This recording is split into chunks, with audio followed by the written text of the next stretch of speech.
I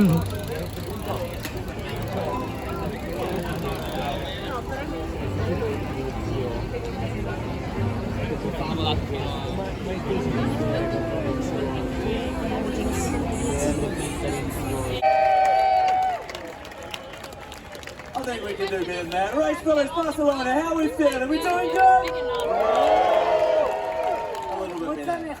Yeah, I mean a long day, a big day, intense day out on the racing louder. We're locked up, 2 wins each right now. Luna Rossa, INEOS can't be separated. No, madre mía, ha sido una regata, solamente una, pero ha sido emocionante. Estáis todos de acuerdo con nosotros en que ha sido increíble poder ver a Luna Rossa y INEOS Britannia tan cerca. Y ahora tenemos aquí a los regatistas, a 2 de cada equipo, para saber cómo ha sido para ellos el día, qué tan cerca se han visto unos de otros y cómo esperan las siguientes regatas. Jesse, we have here the sailors. Yeah, that's right. And first of all, just want to say a big thank you so much for joining us this weekend. We know it's been tough. We had no wind yesterday and then too much wind today, so we really appreciate your patience. That's from us and also the sailors as well. They really appreciate it too. So we're going to bring them out now. Are we ready to meet our teams? Yeah, pretty good. Okay, let's bring out the challenger of record. It's INEOS Britannia.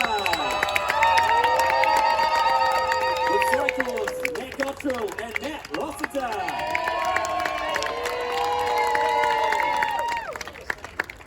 And from Italy, Luna Rossa, Prada, Pirelli.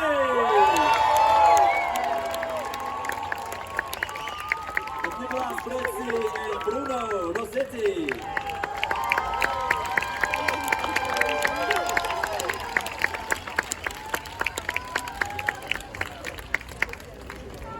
Nats, they might have got more cheers for you just there. I mean, INEOS, we'll talk to you first. I mean, it is 2-2, this thing is locked up. There's nothing separating the teams. I mean, how intense is this battle right now?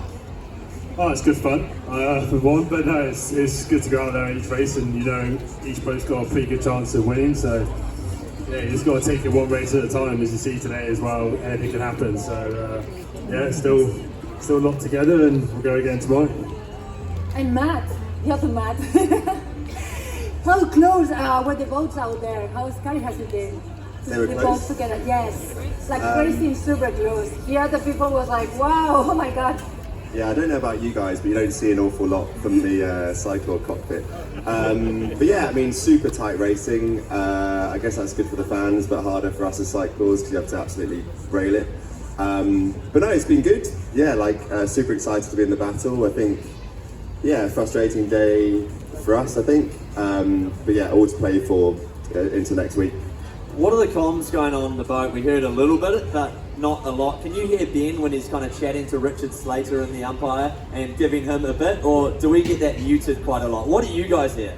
Yeah, we probably hear everything that Ben and Dylan say, and I think there was a protest, and at one point Dylan said massive protest, which I don't know if that means anything different. Is there a separate button for this? Yeah, There's a protest button and a massive protest button? Yeah, it's quite fun hearing a bit of tone out of them, but I think that just kind of shows how much it means to all the guys, and when you're whizzing around at 100 k's an hour, yeah, in these rocket ships, it's all pretty charged. And you have been waiting on the boat like quite a while. What do you do in this moment while you are waiting? You have been waiting on the boat a lot before the starting race, yeah. What do you do in this moment? Mainly just chatting with the guys. It's quite a hard one to manage. You're kind of half ready to go, but trying to stay cool and relaxed. So I think just chatting with the guys and yeah, trying to be ready.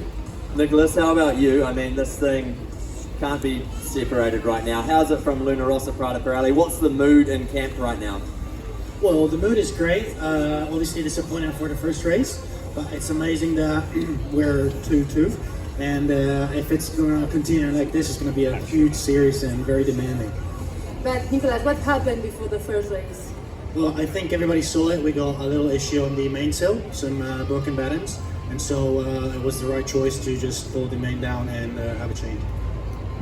And Bruno, what are you doing in that moment? I mean, it looked like all hands on deck. Everyone was kind of doing a job. What was your role in that kind of chaotic moment? Were you helping, or were you kind of just taking a breather?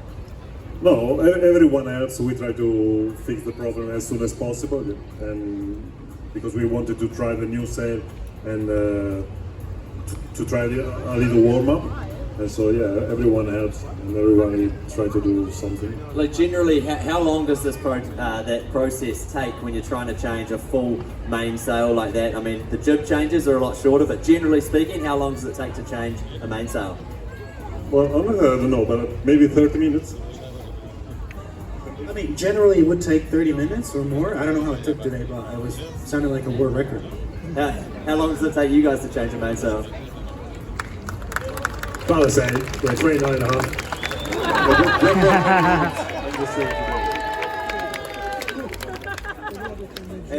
Nicholas, I mean, what's the difference? I mean, you guys have been in this position before, battling against INEOS Britannia. This is a rematch of what happened in the last America's Cup in Auckland. Is the feeling similar right now, or is this a whole different kettle of fish? I think it's totally different. The boats are completely different. We know the boats are pretty similar, so we go every day out there and think that it's like match racing in one design. We don't think we can have an edge or they can have an edge.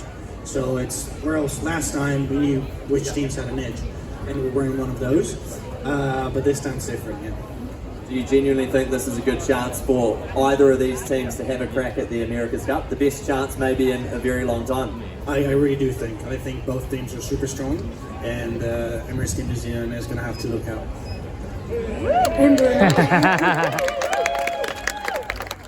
Bruno, you reached today 55 knots. How it was for you on board? How did it feel on board? 55 knots, I think is the spec record for the... That's pretty fast. We're happy for the boat speed.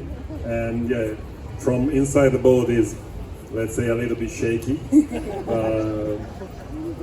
It's nice. It means that we are on the right way, let's say. I think 55.2 knots is what it was clocked at out there. That's over 102 kilometres per hour. I think that just in itself deserves a round of applause for Rossa and Pirelli. Absolutely cranking out there today. We've got a question though out in the crowd now. So, sir, the mic is yours. Really exciting race, especially the pre-start. Maybe it would have been a different result if one of those massive protests has gone the other way. I want to ask you guys, was that level of aggression planned, or was it opportunistic, kind of rolling with it when they were a little bit late? I guess it's always opportunistic. You never really know how the pre-start's going to play out. So if you see an opportunity to try and get a penalty, you're always going to take it.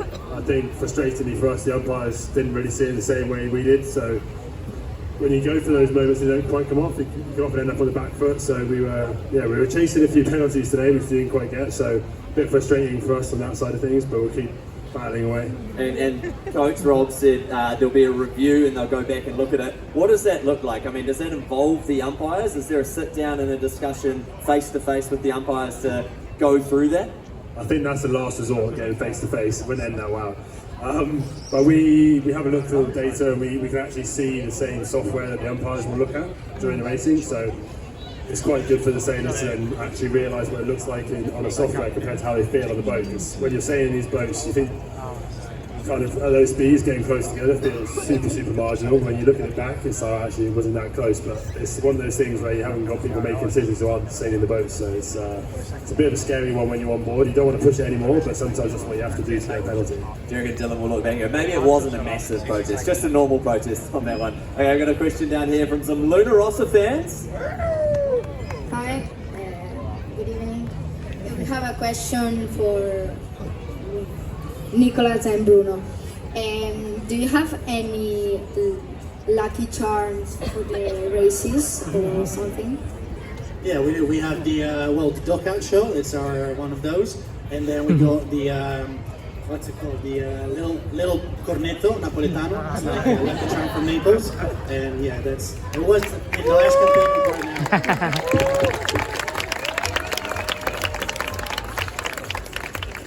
Nicholas, do you think the support has evened out right now? I mean, a few more INEOS fans are here. Where do you think the support lies?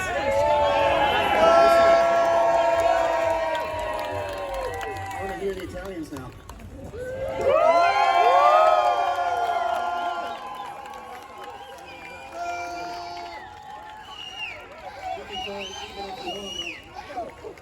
Italians are more noisy than That one even. It's 2-2 right now. Louder. They'll come back to battle tomorrow now. So we've got racing on tomorrow. It's just been announced by race committee. So we'll be back here with live racing on the broadcast from 2 o'clock. But for now, let's give these two teams a huge round of applause for INEOS Britannia and Rossa.